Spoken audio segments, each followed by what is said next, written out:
Hello everyone and welcome back to Baby Got Booth. I am your host, Emily Rez, and today I'm here with voice actress Brooke Johnson. How you doing today? I'm good, thank you. Yes, as you said, my name is Brooke Johnson. I'm a voice actor. I've been doing this for 2 years now, and thank you for letting me onto your podcast. I'm very excited for what we're going to talk about today. Not a problem. Where are you recording from? I'm actually recording in my booth right now. It's a little small, 4x2, but I make it work. It's home. Home and done voices and a lot of projects for it. Is it like a closet, or did you just like kind of makeshift your own kind of box? Oh, it is a closet actually. That's where they all start out. Yep, still in here, but we make it work. Everyone starts out in a closet. They get bigger overall. Yep. I see a lot of more professional voice actors. Like they just have their own. They just literally built their own studios, and I don't even want to know what that costs, but I guess it's worth it. You use it for work. Yeah, it's impressive too. Yes, they're also fancy and unique. Just the possibilities and the customizations for each of them. Oh, they're so pretty. I mean, yours looks pretty good. You have sound trimming, which I have none of this in my room, as you can hear. Oh, it's been a hassle, honestly. But you know what? It's fun. Have a little bit of difficulty and trouble putting it all together, but you know what? It's worth it. Because I guess sound quality is I've heard, the most important thing when it comes to that profession. Because you sound like you're in a tin can, doesn't matter how good you are at acting. Yep. It's just it can make or break a lot of stuff. So it's this part is very crucial to the recording process. How long have you been at it for? I've been at this for now 2 years. I actually hit my 2-year anniversary this week, actually. Congratulations. So, thank you so much. It's been a journey, and I'm excited to continue and see what else is in store. All right, so obvious first question. How'd you get started with this journey? Oh, that is a great question. So, I actually started beginning of January of 2021. I was here, it was a day after New Year's, cleaning out my closet, and I'd found this little USB mic that I had back when, all the way back when I was maybe 12, 13, and I did little Minecraft role plays with my friends. So, I was a little voice actor back then as well. Had to be my mic and Minecraft? everything, I thought it was a pro. Yep, Minecraft. It was great. Very It was much great? a fun time to be alive. Yes, very much so. Is it up anywhere? No, I don't think so. We really just did it for fun. But it's great, so you need to show everyone else. Yeah, it was fun, just doing different voices for all of these different characters in this fantasy setting. We are very much fans of the medieval ages, so a lot of our role plays were set in that timeline. Yes, so I found that mic, and I was like, oh, you know what? I remember I did voice acting all that time ago, all those years ago. What if I did it again? Because, we were still in the midst of the pandemic, and with school and everything, we were at a half hybrid schedule at this time. So we had cohorts assigned to us by our last names. So group 1 and 2 would go in on one day, and the other 2 groups would stay home and do digital learning. So I was still home a lot for a lot of that time. And so I had a lot of time to explore and discover these new hobbies because I was a athlete before the pandemic started. I played volleyball and I believe I also did tennis as well. And voice acting, that was not even a possibility or even something I thought of until the pandemic hit and I was home. So I started there. Started up on Casting Call Club, the website where a lot of people start. Mm-hmm. And shot my shot, did a few auditions, eventually got cast, got to meet a few friends, and then it began taking off from there. Okay, so you kind of found a bit of community to start out with, so and to Yes. learn to support you in your endeavor. Yep, create a small circle. Yeah, continue expanding and connecting to new people. And then I created a Twitter account, and I think that was one of the monumental parts of That was a great the journey. idea. Yes, it was. Twitter, is notoriously known for some of the stuff that happens on there. So at first I was like, do I really want to join Twitter? Do I really want to get myself into that mess? And I decided to, and it was one of the best decisions I've made so far for my career. How to help you specifically? It helped me a lot in finding a lot more casting calls on there for original projects. Oh, okay, yeah. Yes. And a lot of networking as well, and creating relationships with more people. that and like making a presence for yourself, marketing, all of that. All in all, it's a very good business tool. Yeah, that's one of the great things. One of the few great things about Twitter is that it's great. It's more like it can be a great artist kind of LinkedIn, to where LinkedIn just has like business people and business connections, which is boring and stupid. But Twitter, through its faults, it's like artists just sharing their stuff and talking to other artists, and you're able to find, I say, more quality than like a lot of other sites, because there's so many people on there showing so much of their work. And you can just like kind of tweet out something and hopefully filter out bots, and then you can find some good people for your project. Yes, and it's just great because like you're talking to all these people who have the same interests that you do. And then from there, it's like you can create a friendship with these people and you like help each other out. It's fun overall. The voice actor community on Twitter is honestly a great place. Everyone is there to lift you up. Everyone is there to help you when, you're feeling down, you're having like thoughts of like self-doubt and all of that, because we all experience it. We're all human. We're all normal. We all have those thoughts of we're like, oh my God, I'm not sure if I can actually do this. But the voice actor community is very, very supportive, and it's an awesome place to be in if you're new and you're interested in voice acting. Yeah, one of the few communities I've noticed, because I follow like a lot of voice actors on Twitter, really only uplifts. As far as I'm aware, there's not a ton of toxicity. I'm sure there's toxicity like in any group. Yeah. But it's very supportive and not a lot of like jealousy, especially like within roles. It's like even like referring to other people for roles that might be better than even you. And it's all about like lifting each other up. And when someone sees that someone may have a shot for that opportunity that was posted, there are so many people that do that in this community. And it's amazing to see, really. In this world, it's like all for one or all for oneself. And here in the community, it's not really like that. It's about, okay, I might not be fit for this opportunity, but who do I know that could be fit for it, that could get it instead? And that is like one of the great parts about this community, that you're always helping someone out. Just competitive, but still as supportive than a lot of other artistic fields, especially. Yes, very well put. Yes, I would totally agree. What kind of roles were like your first? Like you said, it was on Casting Call Club, so was it like some small paid projects or like Sonic OCs? What do you think? If we're talking about original ones, I know my very first one that I got cast for was a girl named Marceline for a project called Experiment Isolation. I love her a lot. I talk about her a lot. Anytime I get to talk about her, my face absolutely like lights up. I love her a lot. This was maybe 6 months into my voice acting career, so this was like June 2021. Yeah, okay, that's probably so not too long into it to where you found some sort of role. Like sometimes it takes a long while to kind of get situated with your equipment and even like your acting style. When you said Marceline, I laughed because I thought it was like Marceline from Adventure Time, like an Adventure Time band dub or something. Oh no. Yeah, she was my first role. She's very eccentric. She's very energetic. She has a very Phantom Thief-esque vibe going on to her, and that's what I really love about her. She's very theatrical, she has like a lot of eccentricity to her voice that I try to put in there. And she has a very interesting story. And the fact that I have gotten the opportunity to convey it is one of the biggest honors that I've had so far while voice acting. Do you have a background in theater? I have a small background in theater. But it's still there. Yes. Mm-hmm. Seems to be the common thing in all of you. Yep. It's like a common trait between some voice actors. And even if you don't, still want to have an interest in acting, yeah, go for it. Speaking back on that, what kind of characters you would like to play? Like, if you had a choice of like, you could get this part or this part, what would you go for? Oh, definitely my little mischievous little characters.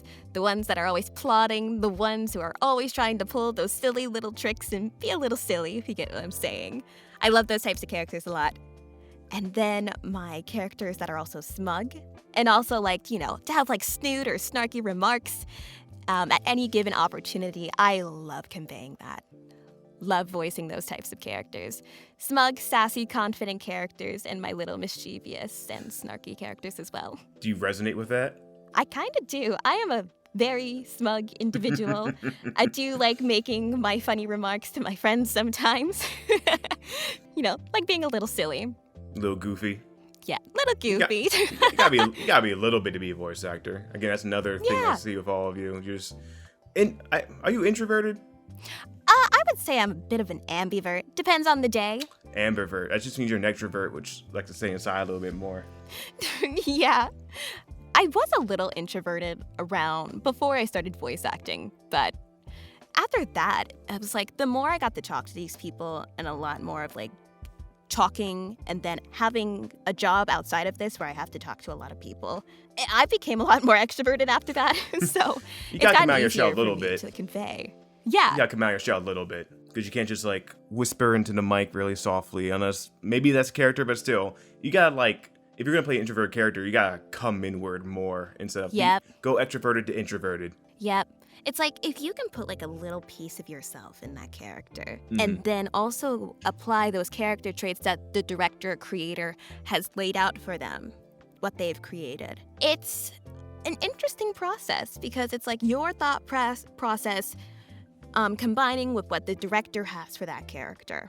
And it's a very interesting product overall when you come out with a voice for that character and it fits. Because that voice can convey a lot. It can convey how they're feeling.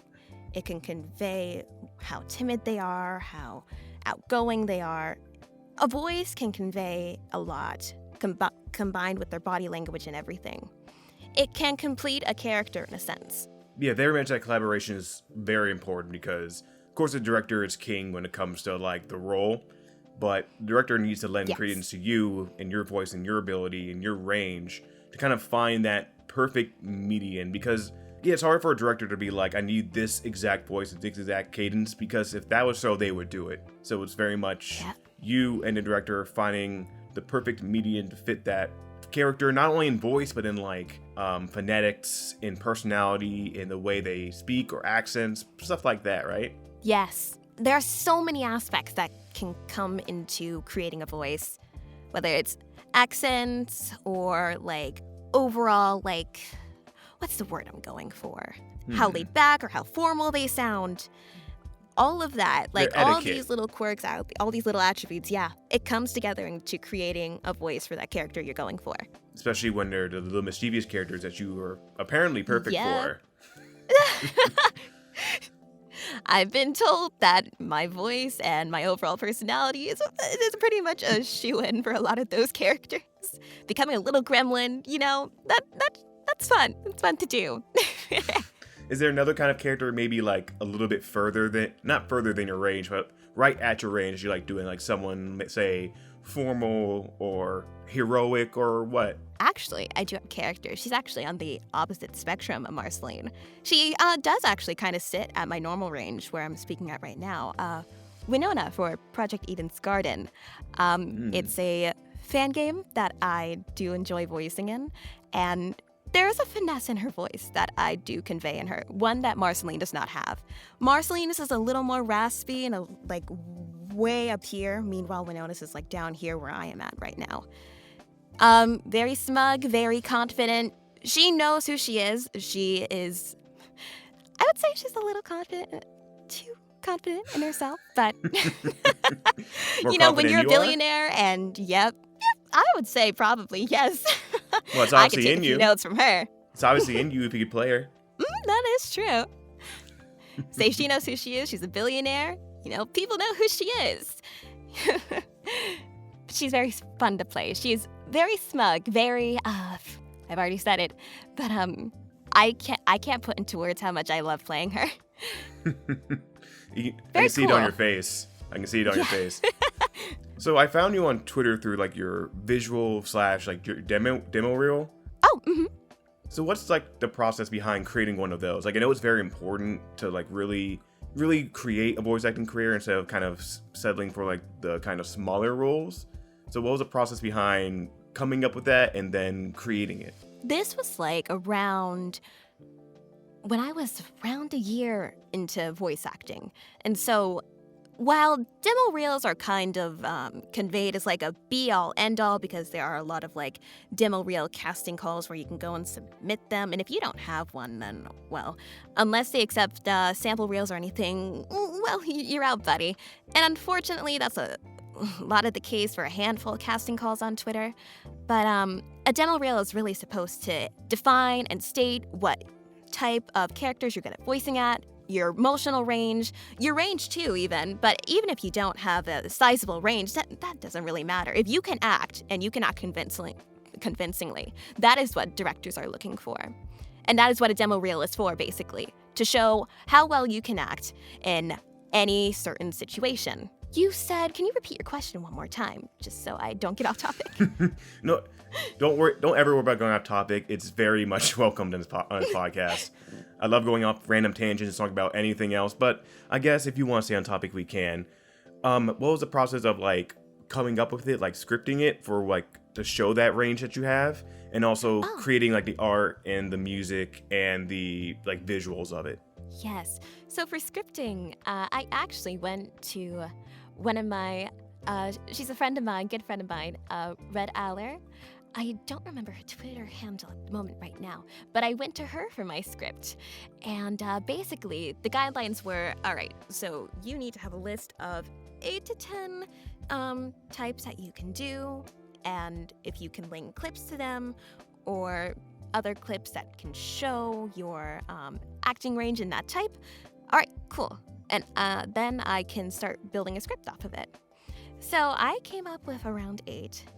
It was leader types, children, and let's see, say young adult women voice types that I had, and I linked clips to all of them. I sent it off to her, and she was like, okay, that's awesome. And within like a month, I believe, I had a script in my hands. And then after that, that is where a lot of the fun starts. Script writing was also a fun part, but now it comes to recording, audio mixing, processing, all of that. So when it came to recording, I had one person that I absolutely admired their demo, and when she was saying that she had director coaching services, I was like, oh my goodness, I totally want her to direct my demo. And her name is Logan Digma. So as soon as she said that, I went straight to message her. I was like, hello, I'm a huge fan of your demo, and I saw you had your services open. So could you, by chance, direct my demo? Yes, please. And she was like, oh, yeah, definitely. And so that was sad. We recorded my demo. She was so friendly, made me feel at home, and we produced something amazing. So I'm not sure if her services are still open, but if they are, totally recommend her. She's awesome. Love her. She has very great directions, and she was very clear in what she wanted, and I really appreciated that. So it's more helpful to have someone direct you for your own demo reel? Yes. So I already had like an idea of how I wanted to convey this. But then when she was like, okay, I like that idea, but how about we do your idea, but we also add a little bit of this in here? Because it's like, okay, cool. So got the voice down, but we're also trying to convey a scene here. Because with the voice, there's also background effects, music, and also sound effects. But your voice really has to carry this scene. So it was like, oh, all right. So instead here, why don't we sound a little more smug here in this snippet? You can add like a little laugh in here, and then I think that would really sell it. And that was for, I want to say, my 4th scene, where it was a getaway chase. And it was like, okay, so you're a really smug mafia boss, and you're just getting away with the police cars chasing you. So, and your driver is worried, but you don't give a care in the world, right? They're not going to catch you. How are they going to catch you? They can't, because, well, that's how good you are. So be nonchalant, be smug, and, really sell it. That was one of my favorite scenes that we recorded. Definitely one of them. So it sounds like a director can kind of reach outside of your own head, because of course you have the idea, but you have like this ironclad idea in your head, but they can reach out for more specifics or just bring out more of the character than you can by just recording by yourself, pretty much. Yes, and if they think there's something more that we can add to it, that makes it even better. That's the director's job. And even if it doesn't come out well in the end, okay, that's cool. Well, we already have a few takes here that we really like, so you know what? We tried it, and it was still a really good product overall. So you know what? It's fun. It's part of the process. Really fun. Get to explore. What about the What about the OC and design? 'Cause that's what really caught my attention. Like, this is really cute. I want to know about that kind of stuff. Oh, my character design, like my profile picture? Yeah. Yeah. Oh, actually, it was really just a persona that I had for a while now. It was actually designed by one of my siblings, actually. She gave it as a gift to me, and I was like, oh, this is so cute. I'm going to use it. And so, we added like little tidbits over time. We added a frog hat because I had a small obsession with frogs back then. I still kind of do now. Frogs are really cute. And even now, she has like little froggy serpent ears, and that's really cool. And the cute little iconic frog beanie, beret, whatever you want to call it.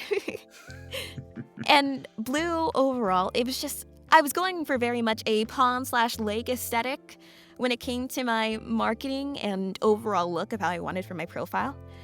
Various shades of blue, green, aqua, teal, all of that, because it's pretty. And my logo, which is like very bubbly, very round almost. Yeah, I think I'm describing it right. And my logo really completes the look, and I have to thank my friend Issa for that. She came up with a logo for it, and it's absolutely perfect. I use it everywhere. I use it at every chance I get. So it sounds like a demo reel is like a collaboration in itself because you had the director. Yes. Did you mix it yourself? I did not. I went to MLA Entertainment, Keiko actually. Very good mixer. I really recommend her. She was very friendly with the mixing process. I came to her because I had no idea who I wanted to mix my demo. And thankfully, one of my friends reached out to me with her contact info details. I was like, oh my goodness, thank you. Went to her. She was really nice. And she's like, yeah, I'll mix your demo for you. And it came back to me. Absolutely. The first time I heard it, I was blown away. Even now, I'm still blown away by it. I absolutely love what she did. She took the voices of the scenes that we had, and oh my goodness, she made it so, so wonderful. She worked her magic precisely. Yes, I love your wording. Audio mixers are magicians. Like, I can say it. I'm a terrible audio mixer because sound is just sound is just not for me. I'm a good editor. I'm a good director, but anything with sound, I'm like, I'll do my best shot. And people don't notice mediocre sound. They notice bad sound, and they don't even notice good sound, to be honest, because they're like, okay, that's how it's supposed to sound. So it's like people don't even appreciate it except people like us. Yeah. But it's just like, it's so amazing because like it's overall a work of creativity from each and every individual. And her creativity was like impressive, outstanding, amazing, just overall like really impressive and inspiring and motivational for me. So like I said, it's a collaboration of the mixer, of course, your acting, the directing, the OC, the lettering, down to the nap, but it came out with a very professional looking project.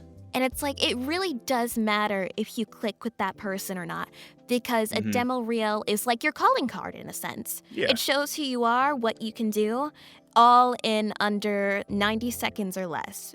I know for professional fields, it's like 60 seconds or less, but like for the indie field, 90 seconds is like the golden standard. Indies are more fun. Yeah. A little more laid back, but you still gotta show your stuff. It really does matter who you work with, if you click with them or not, because you are trying to make something special and to show who you really are. What exactly is it about you that you can sell so convincingly that the directors have no choice but to take you? And I'm lucky that I clicked and connected with all of these amazing people. And they made this process so much more fun because I went into it thinking it was going to be scary.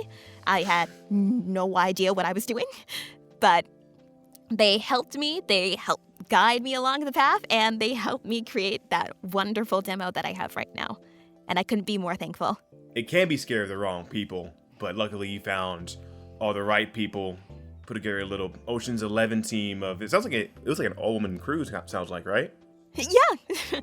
Wow, good on you. You usually hear that often. I'm trying to think of other little Charlie's Angels. No, there's only 3 of them. I don't know. I'm trying to think of a movie of like an all-woman cast, but I don't know that many movies like that. I don't know. I'll think of it later probably. But yeah, it was great. Great process, and I can't wait to do it over again when I feel like I need a new one.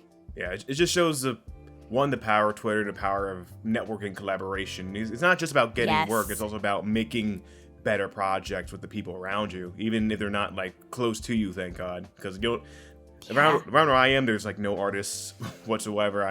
I'd be kind of on my own. And that's the wonders of the internet as well, getting to connect with all these people all across the world. It's amazing. It's honestly a very amazing thing. Because, well, without the internet, well, you couldn't really do a lot of the stuff that you could do. I mean, I know Hell no. On my end, I definitely couldn't. Yeah. If there was an internet, I don't know what I'd be doing right now. Yeah, right? Literally. Well, wouldn't be recording this podcast. No, we would not. Wouldn't even hear about each other. I wouldn't even know what a voice actor is. I thought cartoons were real until I knew what the internet was. So do you have like any inspirations for either your characters or just your voice acting inspirations in general? Like someone who inspires you personally or like in the more professional field? Oh, I definitely have a few. I actually did really started getting into voice acting more seriously after I played Persona 5. One of my favorite games of all time. That made me start this Love podcast. the voice acting. Yes. Love the voice acting, love the game, love the story. All in all, I love playing it. I would play it again. And Jeremy Lay and Erica Lindbeck's performances as Makoto and Futaba really, really resonated with me. I loved the direction that they took for their voices. And overall, I was like, oh my God. Xander really inspired me. Yes. All the voice actors on that cast are fantastic. All of them are awesome inspirations. Yeah, something to look up to, something to work towards, honestly. I love playing that game as one of my main things to go to if I feel like my motivation's low or, I just need to see oh, okay. And hearing their performances over and over again never fails to inspire me every single time. I love them. I love each awakening scene. They're all so emotional, raw emotion coming from that character, from their voices.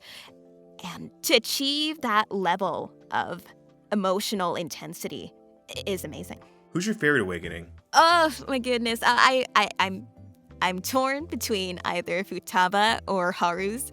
I love Haru because I see a lot of her in myself. And I love her story. I love it so much. She's just so sweet, and she's honestly one of my favorite characters next to Makoto. I love Makoto. She is... her name describes her in one word. She's the queen. Okay, have you played Strikers? I did.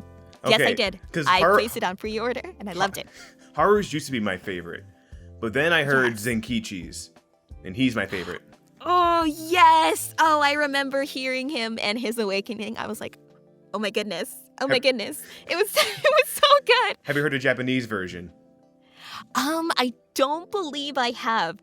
I did not. I know I played Persona 5 with the JP voices on one of the playthroughs I did, and loved it. All the casts are amazing. Yeah, because loved it every single time. What I look for in one of those awakenings is just the visceral, just screaming that happens. I think it's very important, and that his Japanese voice, the English dub does it good too, but the Japanese voice is just like a gut wrenching, just cry, and I thought it was beautiful. Yeah, and also dub Sophia is basically the same thing. Yes.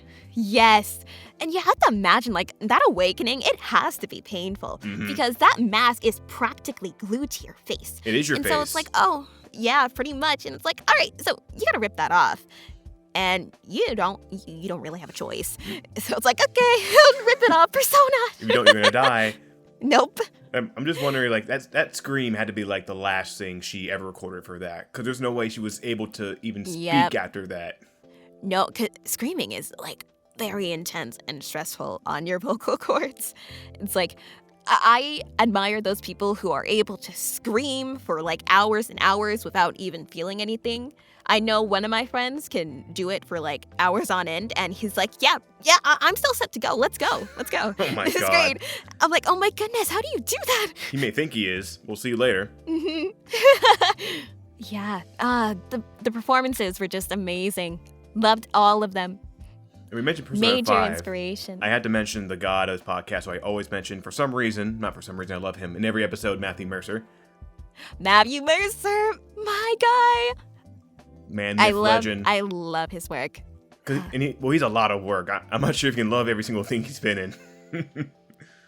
Well, actually, I did get into D&D a couple of months ago. And so boy. I actually, this week, I know, it's, I have a bit of a obsession with D&D right now. But I did begin watching Critical Role Campaign 2 around a week ago. Yes. Before that, I was watching a few of my friends' campaigns just to see and get a vibe for it. I think starting Campaign 2 of Critical Role was, like, great. Yeah. I love the characters. I love Matthew Mercer's DMing style. Like, that's great. Oh yeah, Very it's awesome. it's its own DM style pretty much. It's kind of Yep. some people say it's caught on too much, but I say at least for like Twitch and entertainment, I think it's really fun to watch. That's It's the reason pretty why some fun. people watch it. Yes. Yeah, Campaign 2 is the best to start out with, in my opinion, because it's much more polished, and they clearly done a lot of work since Campaign 1's good to go back on and kind of see where it all started, and then where it goes. Yeah. But Campaign 2 is like, nothing's going to beat it. I've watched a little Campaign 3, and we'll see how that ends, but Campaign 2, I listened to it start to finish, perfection. I love it so far. I love all the How far characters. are you in it? How far are you in it? I'd have to say, I did start randomly. So I chose a random episode to start on. Oh boy. And I started towards the end of it. So the first one I ever started was episode 86, I think. The What? Cathedral. So that is really random, I know.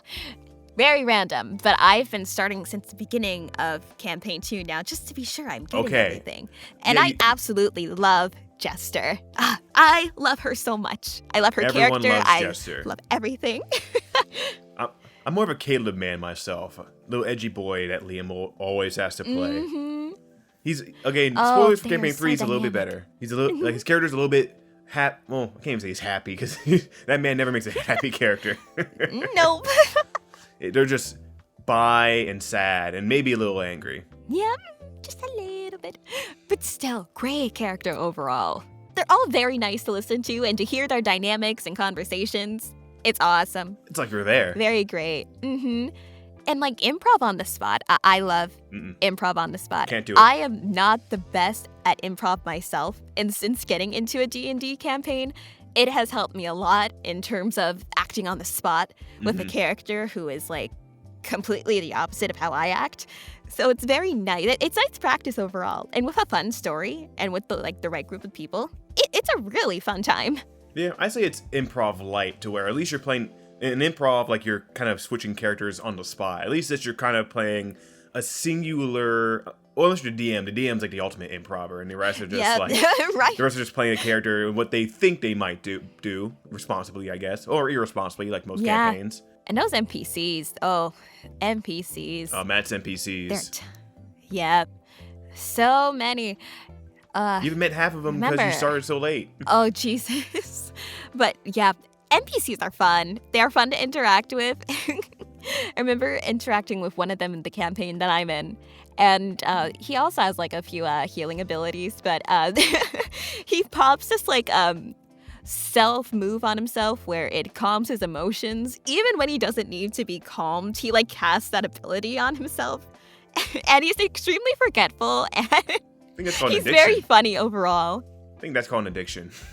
Yeah, maybe. If you don't need it, but you just want to take it, sure, okay. I'm not one to judge. Yeah, right. I'm not one to judge his lifestyle.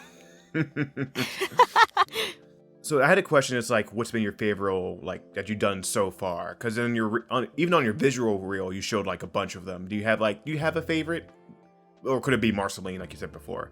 To say I do have two favorites, and I actually already mentioned them in the podcast. I love all my characters that I play. I love all of them. We are all we all have one thing in common in a sense.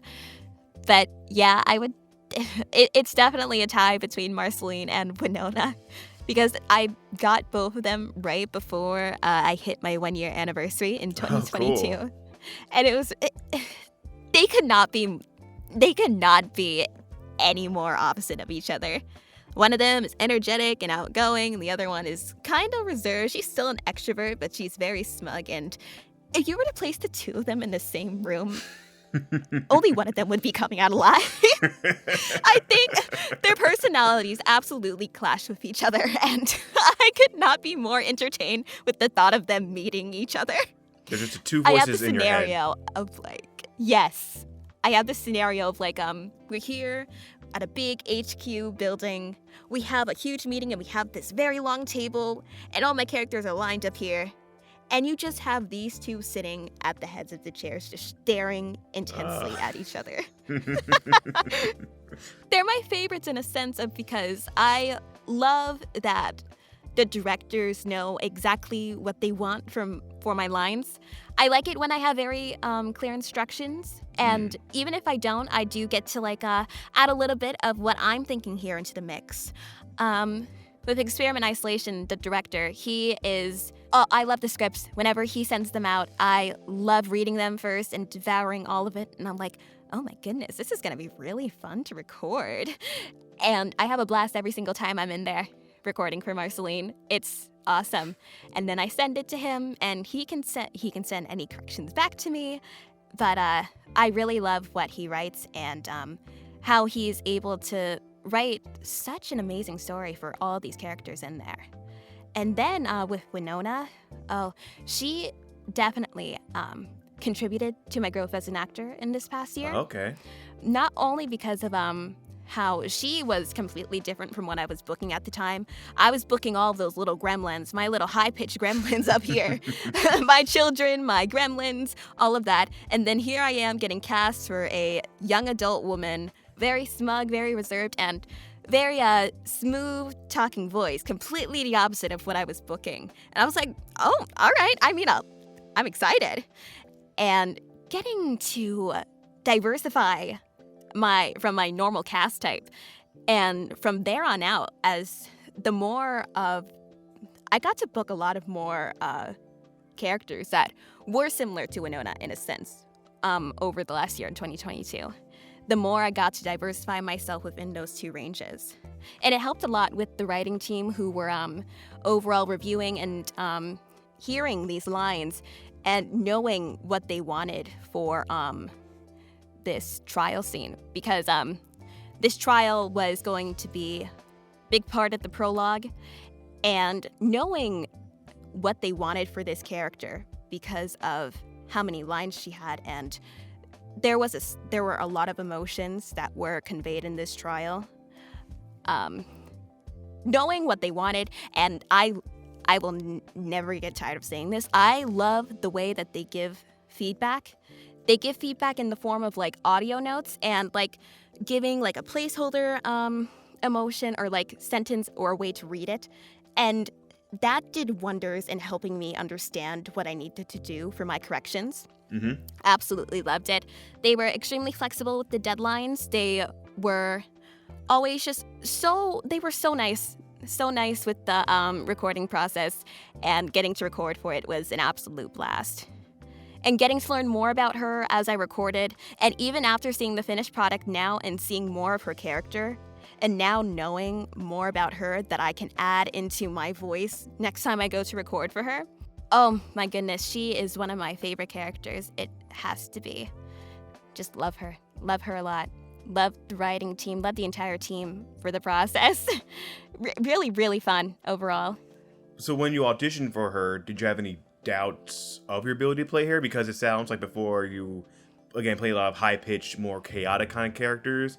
But what made you think you could... What made you want to audition for this role in the first place? And I'm not going to say what gave you confidence, because maybe you didn't have confidence. But what inside you led to take that chance on a character that was so like what you've done before? So when I saw the casting call, I did have the same thought process then. I was like, I don't know if my voice would fit her. She seems so cool and suave, and I'm not sure if my voice can like convey that with how high-pitched I normally sound. And I was talking about it to one of my friends who was also going for the casting call, and she was like, do it. What happens? The worst they can say is no. Or not anything at all. You know what? You're right. You are so right. So I go and submit an audition. And, auditions close maybe like a month later. And then 2 weeks later, I'm here like, oh, all right. No response, all right. But at least I did it, so nothing can count me out of there, great for the experience. And then I got a callback message about it, and I was like, oh. They're like, callback for Winona. Oh, all right. Record my callback, send it out, and I'm like, all right. You know what? I did the best that I could because I was not allowed to say I got a call back for it. So I was all on my own at this point. And submitted it. Maybe around 2 weeks later, I got a message saying, hey, you got cast. I was like, oh, no way, really? And from there on out, I'm going to thank my friend for it because if it weren't for her saying, go for it, I probably wouldn't have gone for it. But I'm grateful now. Yeah. Helped me really explore my lower register because I honestly didn't think I had much of a lower register with how high I normally speak. Just really grateful for the project role and my friend overall for encouraging me to audition for her. Yeah, great lesson in pushing yourself, really. Because you can stay in a comfort zone. I don't think there's anything wrong with that as long as you're finding some success in it. But I think it's good to push the envelope and expand your range. If you don't think it or don't have it, just try and see what happens. And then the worst thing you can say is no or nothing. Yep. It's like, even if you don't think so, go for it. You're never going to know. And even if they say no, at least you tried. And you got to explore more of your range and what your voice is capable of. I often ask voice actors, do you just perform your voices? How do you find the voice you're good at? Do you just talk to yourself in the shower, or do you just go around random people saying random things? Or do you just go in your booth and just go wild? Say, it's like a combination of all those three, actually. It varies from person to person. For me, I know I talk in my car on my way to work, on my way to different places if I'm alone. Even if I'm not alone, sometimes I'll bounce off my sibling, hey, okay, what do you think of this? Do you think it sounds nice? What do you think? And even then, I try talking to people in similar pitches at work if I can. Even then, it sounds more like how I'm speaking right now when I'm talking to customers. But still, I use this voice a lot when it comes to my lower ranged characters. Shower as well, because, if you're taking a hot shower, it actually helps with the vocal cords and the steam and everything else. So you're really, they open up a lot. So getting to really explore your range there, too, is also great. And even in the booth, it's like a thought process. You are given this character's personality, or for as little as it is, or for as big as it is. You basically use your creativity, and you can maybe throw in some references, if you had a voice that you really liked from this one TV show you saw, and you want to try incorporating some of that into your audition for this character, by all means, go for it. This character, they have a backstory, they have their own emotions, their own thoughts and everything. They are a person, and your job is to convey that. So taking all these little character traits that they may have from the audition info you're given and creating a voice for them, it's a very I wouldn't say it's a difficult process, but it's more like throwing multiple ideas at the board and seeing what sticks. And then if it sticks, okay, then all right, we can build off of this. And then if you find that you're satisfied with what you built, okay, cool, that's awesome. Send the audition off, and we'll see what happens. Do you still get live auditions off Casting Club or Twitter, or mix of both? What you find nowadays? I've moved off of Casting Call Club for the most part. I audition for the occasional original project that's on there. Twitter has a lot of casting calls on there.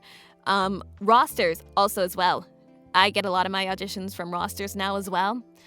And pay to plays, I haven't really dipped my toes into that field yet, only because that's a lot of money, and I'm a college student, and I don't really have all that much money to begin with. Nope. So it's yep.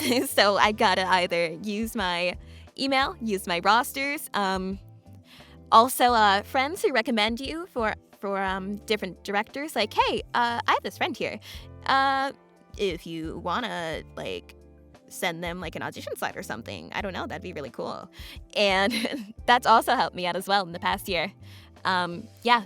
Building relationships has also helped as well in getting casting calls as well.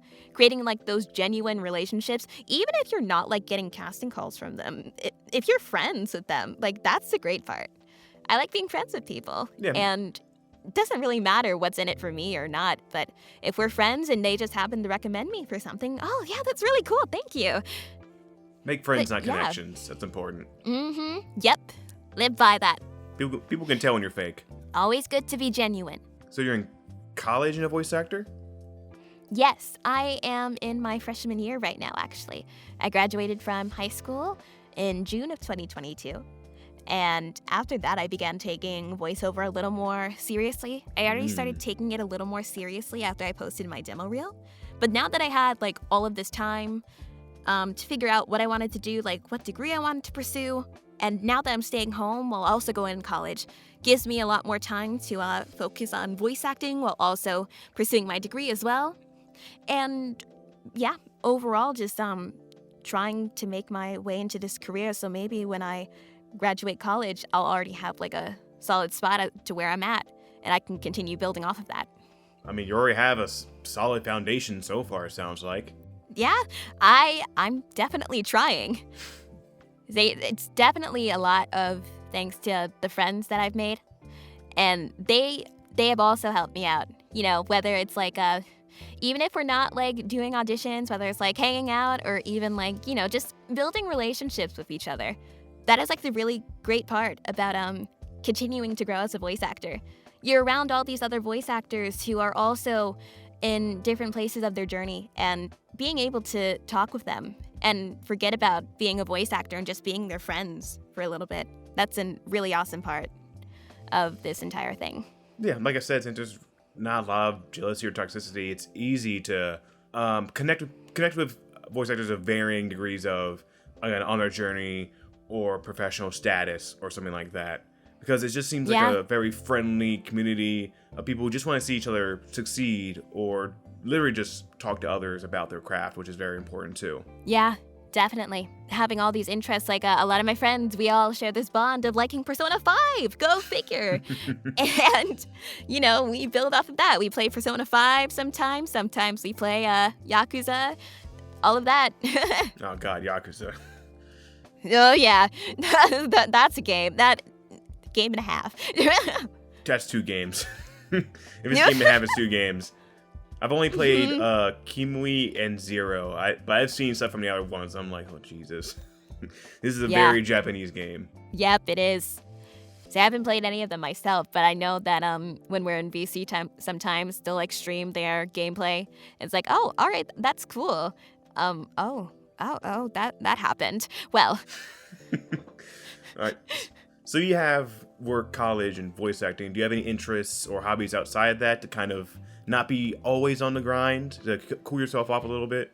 I say, yeah, when I'm not working, when I'm not doing voice work, when I'm not doing school, I am either playing games with my siblings or I am playing D&D. Okay. My D&D was a very recent obsession. I was in BC with one of my friends, and they were talking about their campaign that they were starting in the server in like October. And they were like, yeah, we're still open to like having a few more people join. And I was like, oh, can I join? And she was like, yeah, sure. And so I created my character. It was a very new process because prior to this, I had no D&D experience. I'd only like heard of it. And there was already an ongoing campaign in that server that they were doing. And I had heard in on a few of their sessions, which was what got me interested. And now it was like, oh, okay, so I get to create a character. All right, this is fun. So I ended up creating a tiefling cleric. Her name is Larissa Astrand.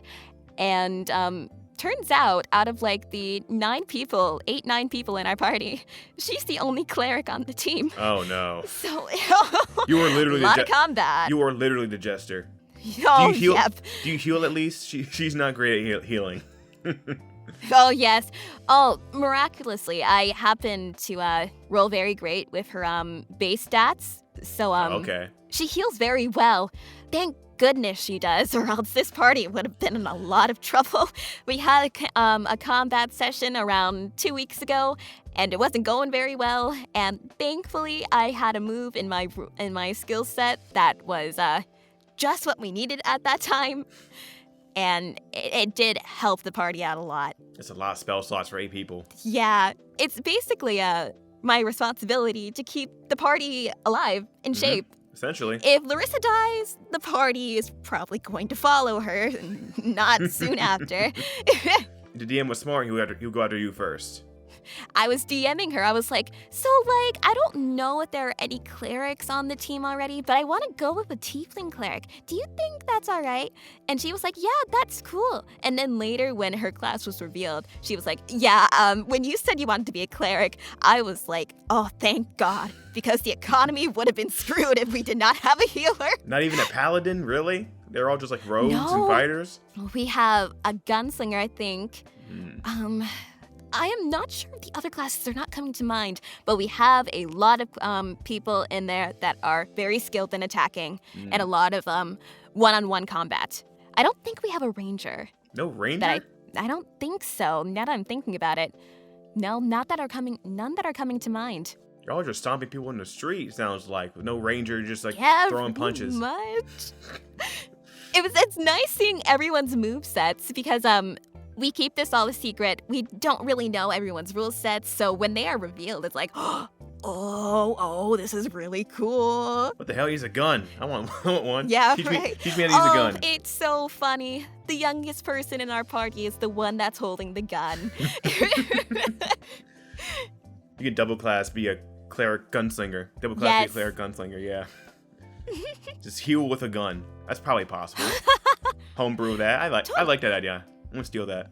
So it's an extremely homebrewed D&D, if I recall correctly. Sounds like it. But it's amazing. I love it for my first campaign, and with all of this being friends that are voice actors, no less, go figure. Oh god. It's really fun seeing these characters and their personalities and how they interact with everyone. I could not have asked for a better campaign. Sounds like It is awesome. Yes. There's like a few horror elements to it, and I Ooh. thought I wouldn't be a fan of it because I'm not really a big fan of horror myself. I get spooked easily, but I love it. Last session, it truly was like, yeah, welcome to the campaign. We have a assortment of horror elements, and you just experienced one of them. Does your character have a voice or an accent you do, or is it just you? To say, I believe she does have it. She's very posh. She's very quiet, reserved like this. And I believe her voice is a little lower, somewhere where I'm speaking right here. It's very, I try okay. to act a little more motherly, very soft and very tentative as well. She stutters a little bit, but that's also thanks to me trying to find to come up with words on the spot. But it works into her character really well with the story that I have written for her and what happened in her session 0, which is like, oh, all right, that's perfect. It works perfectly. What's her backstory? Paint us a picture. I just want to know about this character in and out, in case I ever DM her, which I never will. I'm just gonna give a spoiler-free one because if Go ahead. any of the players end up listening to it, they're gonna know her session 0. Basically, she is born to the chiefs of the head of the village of Burkton, and she lives in a continent named Pathos, and Pathos is divided into these two sections that's divided by the Crystal Crossing. On one side, we have the village side, where we have a bunch of people with truisms, or original truisms, ones that they are born with. And then we have the militia side, one that is it's a buffer side to the neighboring continent of Logos. And so these two sides, they've been at war for centuries. It's been a lot of years, tons of time, and they still have not had any solutions to cease this war.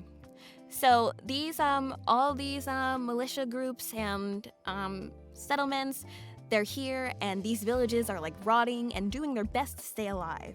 And so Larissa was born into the village side. And so she is the village that is right near the Crystal Crossing. And we have another village right here named Blackburn that is also near the Crystal Crossing. And so one day when she's 16, she meets this boy from the village that happened to get lost on his way back. So she gives him directions, and he goes back. But around a day later, her father tasked her with going to the Crystal Crossing to see the commotion that's going about. And sure enough, it's that boy that she gave directions to the other day being held hostage. And she's like, oh, all right, so let him go. And they talk. And it turns out that this boy is the head of the village of Blackburn. They soon become friends after this because both of them say that they want to see the better for this continent and that they want their villages to cease this madness that has gone on for years. And so they continue meeting up, they become friends, and then around like 2 years later, she's 18 now, they become more than friends. And so now they're like in a relationship or something. And skip forward another 2 years. Now, this is where things begin to like go awry. They always do. It's like a cold winter night, and someone knocks on the Asterin family door. Sure enough, it's a dragonborn that is like covered in cuts and a lot of damage, a lot of blood, laying on the table. Larissa, who's healer, heals him, and the family's like, okay, what's going on? How did this happen? And the Dragonborn goes, so I kind of just killed one of the Crystal Crossing guards on the militia side. I don't know personally. I don't know why he killed him. The DM probably knows, but she has not told me for the sake of the story and the campaign. And so, here on out, the tensions between these villages have become even worse.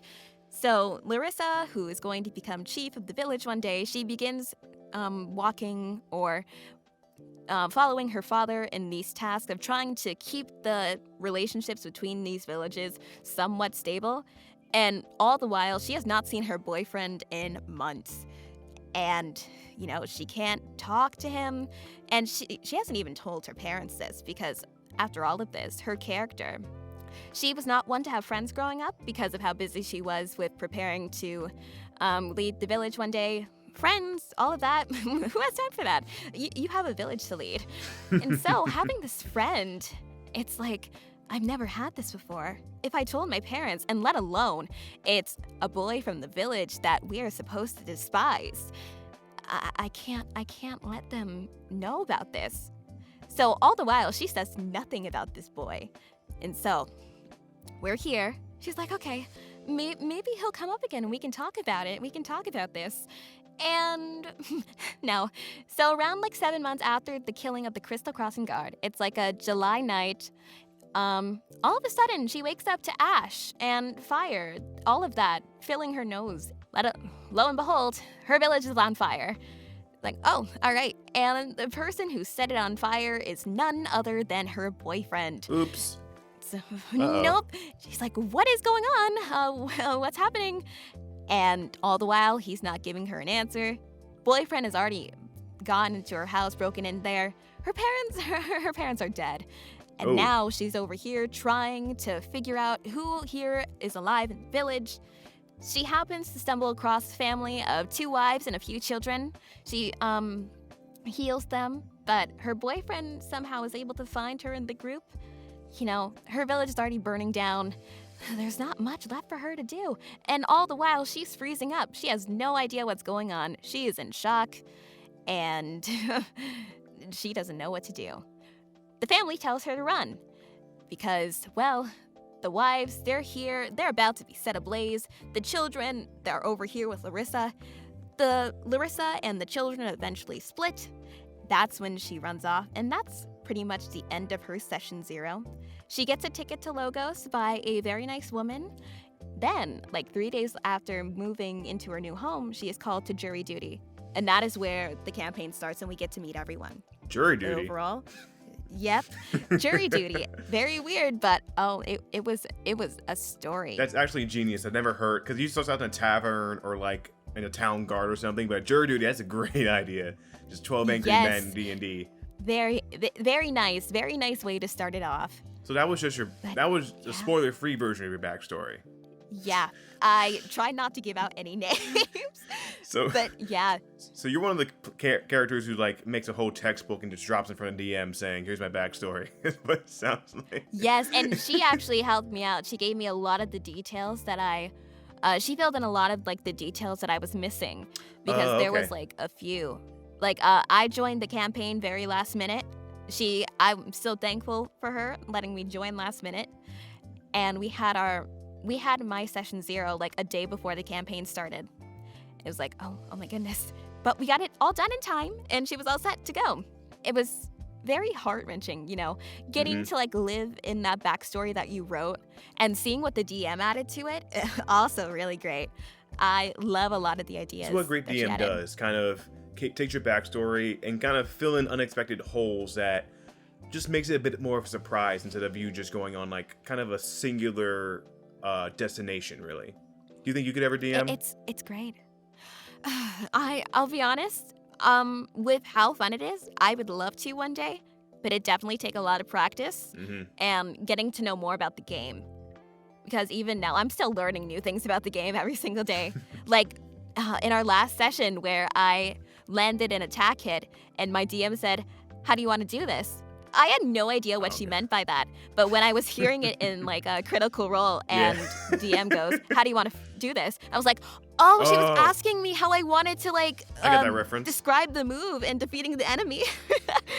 Like, I don't know, I just kill him? We okay. Yeah, I was like, I don't know. I was too busy like screaming because the move was so cool. She was like, all right, so this enemy has to roll a Constitution save. They failed. All right, roll your attack hit. And I was like, oh, okay. And I rolled really good. She was like, how do you want to do this, Brooke? And I was like, oh my God, I don't know. I'm like really excited right now. It worked. See, my problem is I don't have the attention span to DM. Because there's too much. See, I know the rules pretty good. There's just too much to keep track of. Especially if it's like a more involved game. To keep track of. Like backstories. See, I commend my DM. Backstories, NPCs. I commend her. You gotta have a special kind of mind to be a DM. Unfortunately, they always say the DM. Because I don't want to say it's more fun to be the player, but it's less on your shoulders to be the player. Because you can just burn that world down and you have to deal with it.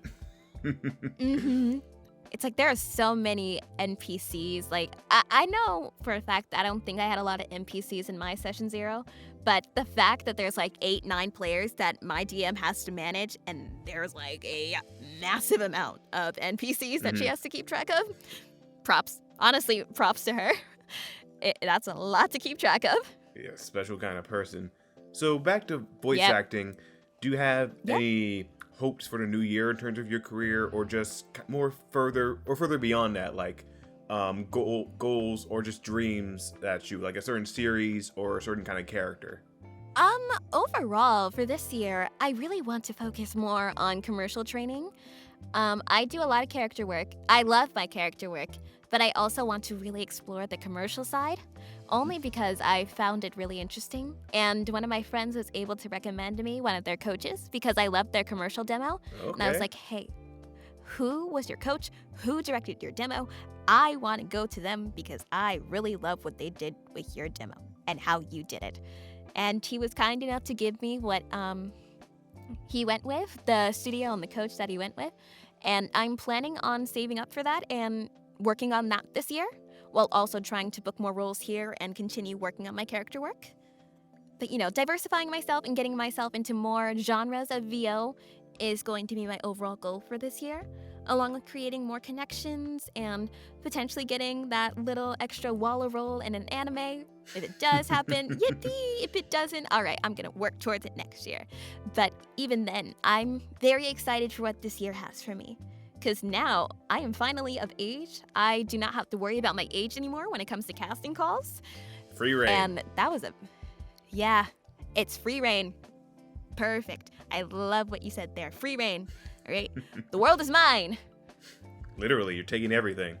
Yep. Well, yeah, that's smart, kind of diversifying not just your character work, but also voice work, because especially if you want to make this a career, like I assume you actually do, you want to diversify. And commercial work, of course, may not be as glamorous as anime video game work, but definitely, as I've heard from even like professional voice actors, pays a lot more to kind of help you expand further into that, because of course more money equals better equipment, more coaching, and just all that. If you could get an audition for like established series right now, do you have one in mind that you would just love to even audition for, had the chance to? Can this go for any genre? Any genre. Because I have any medium, any genre, just whatever you want to hear yourself. You would want to hear yourself in someday. All right, this is the given. If I were to ever get an audition for a Persona game, no matter how little the part, I would be very, very happy. I wouldn't matter if I booked it or not. I love that game. It helped me jumpstart my decision to start voice acting. I can't explain how much I love that franchise. I love it so, so much. Getting to work towards potentially getting on an audition for any of their games, that would be an honor. Yeah, I should have seen that coming. shows how much I pay attention. Oh, please. We talked about a lot. True. But you wouldn't want to be a confidant, right? Because being an actual lead, that sounds like a lot of work. I mean, I would be happy with any part that I would get. True. If I were a lead, oh my goodness, okay, I'll have my fun with that. There's no I will make that character my own. And even if we're an extra, I would still be absolutely ecstatic. Yeah, because I can't imagine what it's like to voice a game like Persona, or even kind of relate to Charam Lee. I forget her name. Makoto's voice actor. I keep forgetting her name. Jeremy? Yes. In Cyberpunk, where it's 1,200 lines of dialogue, and it's yeah. I know it's on a spreadsheet, but it's how do you even direct that? You're okay, say this line. That's fine enough. Next we have 600 more lines to do. Yeah. I mean, I love live direction as a whole because you get live time feedback, and it's great overall getting to hear that director's feedback in live time. I mean, oh, all right, this is nice, but could we do it this way? That is what I like. Either that or it's okay, this is really good. All right, next line. Well, you're not afraid to state your case. You're just okay, I'll do it the way you want, any way you want. No, you kind of give your voice in, which I think is very important, especially like we mentioned before in collaboration. So I'll still be being polite and all of that as well. Just making sure that the experience is pleasant for all parties all around. That's what I really try to aspire towards most. Do you watch anime? I assume, I can't assume because you play Persona, because there is a difference apparently. I've noticed. Say I do watch a little bit. I'm not as I don't watch it as often as I did back in my freshman year of high school, where I was constantly watching episodes of My Hero Academia or all of the One Piece episodes. I don't even think I watched One Piece. You didn't watch One Piece? No, I don't think I did. Can you start? But I did watch My Hero Academia. I watched a lot of Sailor Moon. I was absolutely obsessed with Sailor Moon. Yes. I can see that. But as of right, yeah. I mean, I love my magical girl animes. They have always, I've always loved them as a kid. My first anime actually was a Precure series. I'm not sure if you're familiar with it, but it's a magical girl kids series in Japan. No. It's been going on for quite a while now. A lot of kid shows There's do. Easily 20 plus seasons. Yeah. A lot of kid shows in One Piece go on forever, and you need to start watching One Piece immediately. You would want to play a magical girl, I assume, if you had the chance. Oh, I would love to if I had the chance. It's a lot. I have honestly the energy that goes into those attack lines, the really fancy name, super glitter mega extra happy love attack or something, and you have to say it all energetic and you're always building up your power and holding your wand or your hand, or you're doing all these silly moves while you're gonna aim it at the enemy. And it's that has to be an experience and a half. That has to be so much fun recording. Do you know who Mika Burn is? It's not coming to mind. Cause you give off, it's a compliment. You give off Mika Burn energy. And Really? she was in campaign 2 of Critical Role. Oh my goodness! I can't believe I didn't recognize that. She wasn't in a lot of it. She was in 3 episodes, but because sometimes you do guest spots of other influencing voice actors and all that. But that's a compliment. Oh, thank you. But yeah, magical girl animes, they're great. I love watching them from time to time. But now I watch Chainsaw Man. I watched Spy X Family. I did start Blue Lock. I didn't expect to like it, but I actually really do. And then I watch Haikyuu as well. I remember watching that, and I absolutely loved it. It was volleyball, but you know what? I played volleyball, and I like volleyball anime. All right, So. at least you're expanding your tastes outward. You didn't Yeah. stop at the Magical Girl anime. Not dissing the Magical Girl anime, but you need some variety in your anime love, Yeah. especially to be a voice And actor. in my anime taste. In your anime you taste, know? yes. You're not full weeb yet. We'll get you there, but try from our anime. You may get there. No, you answered all my questions really well. You were good at this. Oh, thank you. I was really nervous. I thought I was going to I'm afraid I'm going to ramble, but I guess like, okay, rambling, tangents, always welcome. All right, this is a discussion podcast about anything. It starts off with voice acting, but we can go into D&D or Magic Girls or whatever. yes. Oh, when you said I could talk about my hobbies, I was like D&D. Yes, D&D, yes. D&D, I, D&D. If it's not D&D, it's going to be something else like nerdy or weird, which I'm into as well. So I love to hear about people's dreams and their interests. That's all I want to hear about. No, you know what? Can I turn the question back on you? Oh my god. What are your dreams and interests? What are my dreams and interests? What do you put me on a spot? I thought I was gonna hear you talk. My interests are anime, of course, content creation, video games. I would like the standard geek nerd stuff. Outside content creation's been like my main thing for a while, especially after taking it more seriously. Yeah. And dreams, oh boy. Actually, my main interests and like kind of profession right now, with your voice acting equivalent, like editing. Editing's like my big thing. Oh, yes. Uh-huh. Ooh, I like that. It's fun. A lot of people don't find it fun, but I find it more fun than others, which I guess makes me the perfect candidate to be an editor. Yeah. To each their own, basically. Of course, like voice acting has always been like kind of a side interest that, to be fair, I don't think I could ever pursue because I'm a terrible actor. I can barely do my own lines and direct myself. But I am more of a voice director because I have directed voice actors for projects in the past, and I enjoyed that process. Oh, say it's nice being like the director's seat. It's like, yeah, you're also an actor, but then when you get out of that point of view and also be put in the director's point of view, it's fun. It's very, very powerful position. Yes. You have all the power. This project that you're making, you are making Just the decisions. my vision. But it's also, like we said, a collaboration. Yep, collaboration. I collaborate with my actors. I have to, because I don't often have that clear of a vision. I have an idea, but I need the right people, and I need to meet the right people. Yes. Great turnaround. That's a nice dream. Mm-hmm. Yeah, I mean, dreams, I don't really know.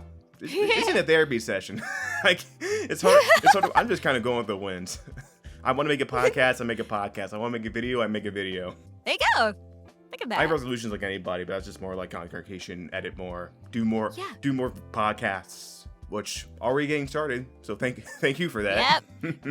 No, thank you for inviting me. No problem. So we can lay down your socials, where can find you on any form of social media. Yeah, all right. So for my website, it's brookejohnsonvo.com. For my Twitter, it's also at brookejohnsonvo. And Instagram is brookejvo. No Johnson, just Brooke J. We'd love to see a consistent brand here, all right? Yes. Even though I can't. Getting those handles. I can have a consistent brand. I always change, but I'm glad you can. You'll find your success. Thank you so much. And thank you again for inviting me on here. I loved your questions, and thank you for welcoming me onto your podcast. Oh, no problem. It was a no-brainer. It was only a matter of when and if. No audition necessary. All right. So this has been BB Got Booth. I will see you all next time.